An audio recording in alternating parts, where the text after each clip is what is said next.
Hey guys, today I'm going to show you how to make the blue raspberry ring pop. So I'm starting with our Niteworks.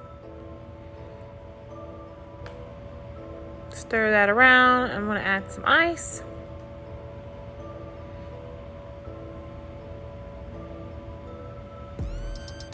I'm going to add a lime Liftoff. Some cranberry aloe. In a separate cup, I'm doing blue raspberry stevia. Finish the cup with ice. Add some gummies. And then I'm going to top it with the blue raspberry stevia. That's how you make a blue raspberry ring pop. Thanks for watching.